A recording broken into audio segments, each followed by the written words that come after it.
प्रधानमंत्री नरेंद्र मोदी के 2 दिवसीय दौरे को लेकर कांग्रेस प्रदेश प्रभारी गुलाम मोहम्मद मीर ने आज एक प्रेस कॉन्फ्रेंस का आयोजन किया, जिसमें उन्होंने प्रधानमंत्री के बयानों को लेकर उन्हें आड़े हाथों लिया। उन्होंने कहा कि प्रधानमंत्री मोदी राहुल गांधी की चर्चा करना छोड़ दे, बल्कि वह अपने मुद्दों को लेकर, अपने एजेंडे को लेकर और जनता को वो क्या देंगे उसको चर्चा करें। 10 सालों में उन्होंने जो शासन किया उसके बारे में जनता को बताए। हमारे लोहरदगा के बसिया में दूसरी जनसभा करेंगे, तो यहाँ से हमारा झारखंड का जो चुनावी अभियान है ये शुरू होगा। बाद में अगले फेजेस और अगले सीटों के लिए लगातार हमारे स्टार प्रचारक, हमारे माननीय अध्यक्ष मल्लिकार्जुन खड़गे जी और भी कई सारे साथी झारखंड में जनता से अपनी बात रखने के लिए आ रहे हैं। और मोटे तौर पर जो देखा गया कि पिछले 2 फेजेस में जो जनता ने अपना पोल किया है उसका विश्लेषण या जो आप लोगों के जरिए से ही सुना गया, उसमें इंडिया गठबंधन और पर्टिकुलरली कांग्रेस पार्टी का बढ़त और अच्छा खासा सपोर्ट देश के अन्य भागों से मिलता दिखाई दिया। तो हम उम्मीद करते हैं जैसे हम चौथे फेज के पोलिंग के नज़दीक पहुंचेंगे, यूँ तो टोटलिटी झारखंड में 14 के 14 सीटों पर हमारा इंडिया गठबंधन मजबूती से और अच्छे तालमेल के साथ हम सारी सीटों को लड़ने का प्रयास कर रहे हैं। और झारखंड के जो इश्यूज हैं, हमें आश्चर्य हुआ कि 2 दिन से देश के प्रधानमंत्री इस झारखंड प्रदेश में थे और उनको झारखंड ने क्या रिस्पांस दिया उसको आप मेरे से ज्यादा बेहतर जानते हो। और प्रधानमंत्री जी ने जो वोकेबुलरी, जो भाषा, जो चीजें झारखंड में यहाँ पर कही, जबकि 2 टर्म उनकी पूरी हो चुकी है। 2014 में उन्होंने देश के लोगों के सामने अपनी क्या बातें रखी, 19 में क्या बातें रखी, 10 साल देश ने उनको मैंडेट दिया और 10 साल में उन्होंने डिलीवर क्या किया पूरे देश के लिए और खासकर झारखंड प्रदेश के लिए, उन चीजों का कोई भी चर्चा उनके भाषणों में नहीं सुनाई। फिर वही बातें एक देश के प्रधानमंत्री जिसको 10 साल देश ने दिया हो, जो उन्होंने वो वादे कहते हैं पर हम जुमले कहते हैं, जो जुमले कहे थे उन जुमलों के ऊपर किसी भी एक जुमले पर उन्होंने एक भी टिप्पणी यहाँ झारखंड में नहीं। वो देश के युवाओं के लिए हो, झारखंड के युवाओं के लिए हो, यहाँ के आदिवासियों के लिए हो, यहाँ के गरीब लोगों के लिए हो, यहाँ के मजदूरों के लिए कुछ उन्होंने किया हो, ऐसा कुछ भी उनके भाषणों में, उनके यहाँ पर अगला वोट मांगने के खातिर वो नहीं कह पाए।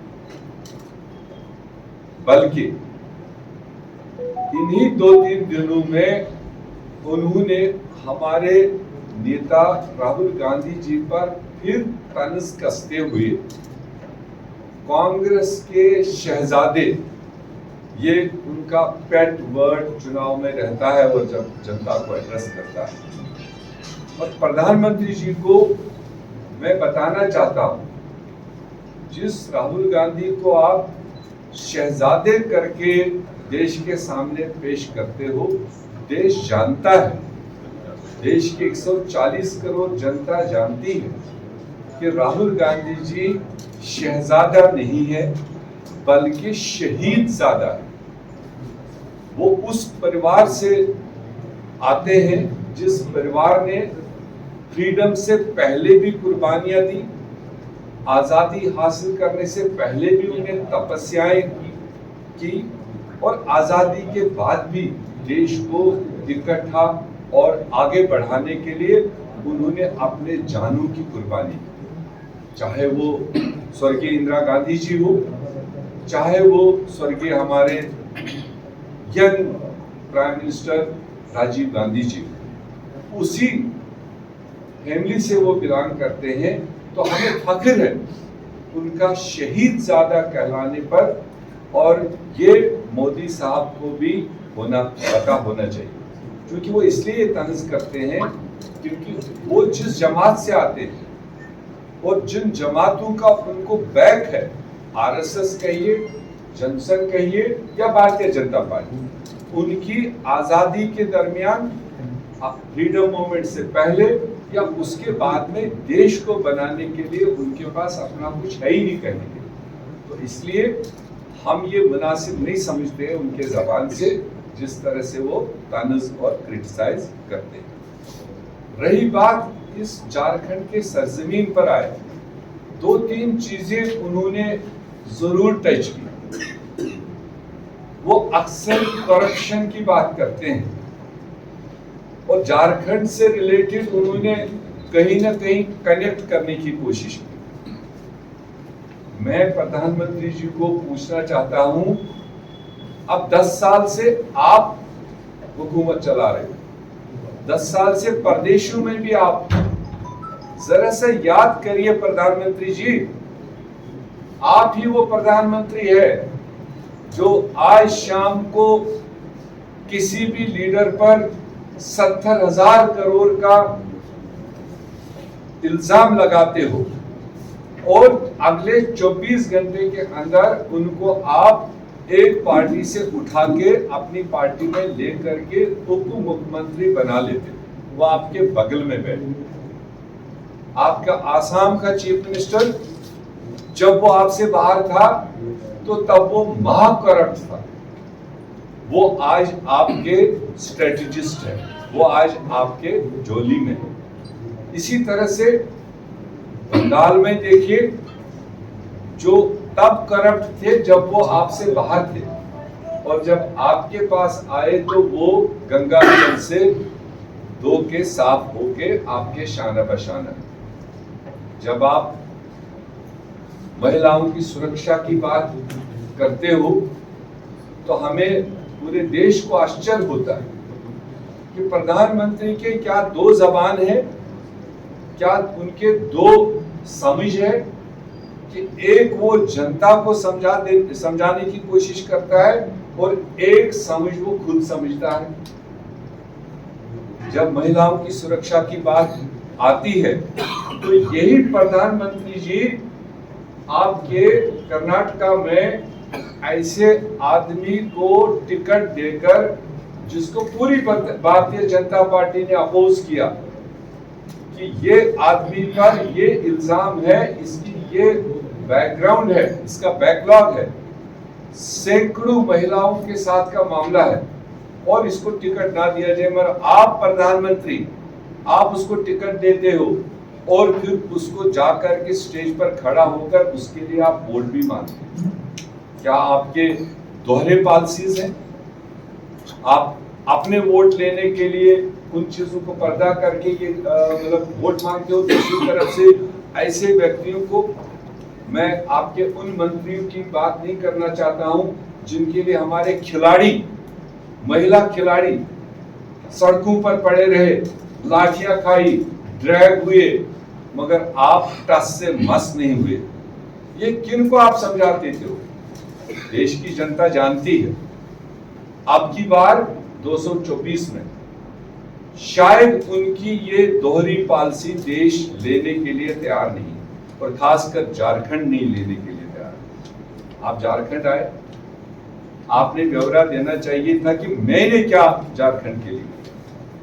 हम याद दिलाना चाहते हैं, पूरे देश में इंदिरा आवास नाम से उसके तहत में गरीबों को मदद मिलती थी, वो छप्पर बनाते थे।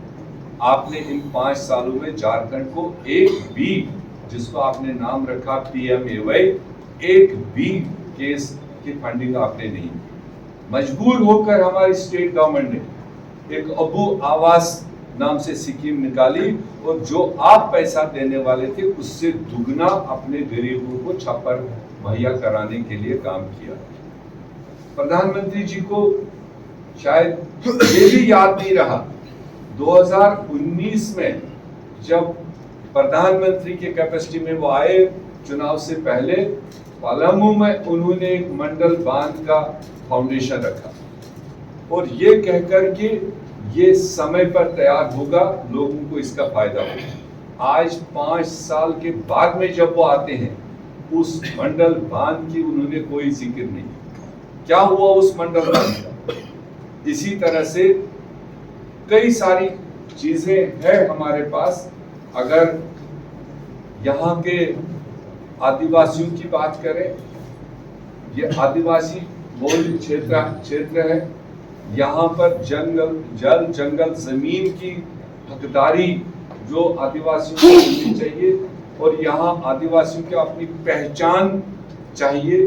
वो पहचान के लिए सरना धर्म कोड के लिए यहाँ की हमारी कोalition सरकार ने एक बिल पास की और उनको अपनी पहचान दिलाने के लिए सरना धर्म कोड लागू करने की बात रखी, जो सेंट्रल गवर्नमेंट ने पास करना था, थ्रू करना था, ताकि वो एक लॉन्ग पेंडिंग डिमांड यहाँ के आदिवासियों की पूरी हो गई। नहीं किया, आपने राजभवन से उसको वापस लौटवाया। ये बात की जिक्र प्रधानमंत्री मोदी साहब ने क्यों नहीं की इस आदिवासी बहुल एरिया में? और क्या चिढ़ है प्रधानमंत्री को आदिवासियों से? पूरे देश में एक प्रधानमंत्री, ये मुख्यमंत्री आदिवासी, नौजवान आदिवासी लीडर यहाँ का मुख्यमंत्री यहाँ की जनता ने चुना।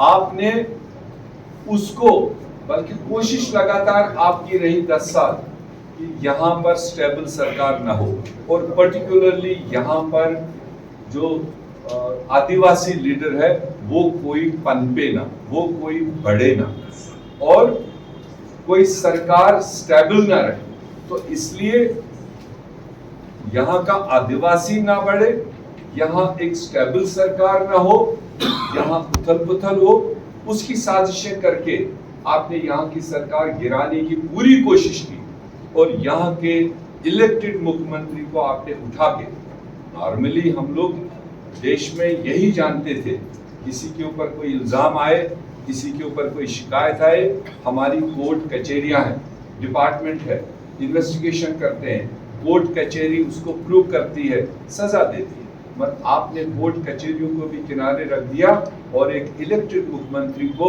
जो आदिवासी तबके से आता था और उसको उठा के बंद कर दिया। इस पर कोई जिक्र आपने नहीं किया। आपने यहाँ पर किसी कांग्रेस मेंबर पार्लियामेंट के घर में आपने कहा कि 350 करोड़ पकड़े गए। आपके लोगों की तरह नहीं छुपाए, आपने हजारों करोड़ अडानीज और अपने कुछ चुनिंदा लोगों को देश की संपत्ति लुटा दी।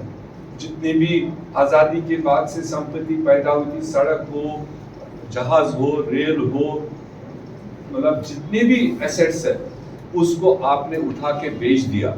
उसका हिसाब देने का दिन आपको जल्दी आ रहा है। जिक्र उन चीजों की करनी चाहिए। जिस मेंबर पार्लियामेंट की आपने बात की, उसने अपने डिपार्टमेंट जो आपने लगाए हैं, वो ईडी हो, इनकम टैक्स हो या और भी कोई मकसद हो, उसने उसका हिसाब दिया है उनके साथ, क्योंकि उसका दहाइयों से अपना बिजनेस है। वो कोई किसी का मतलब किसी का पेट काट के उसने ये नहीं किया है और उसके लिए भी कोर्ट अपना काम करेगा। मगर अपने अंदर आपने नहीं देखा, इस बात का हमें मतलब सवाल जरूर मन में। इसी तरह से आपने एक सवाल उठाया जनता को गुमराह करने के लिए कि जो कांग्रेस पार्टी 2024 में सरकार बनाने की बात सोच रही है, वो कांग्रेस पार्टी 272 सीटों पर भी चुनाव नहीं लड़ रही।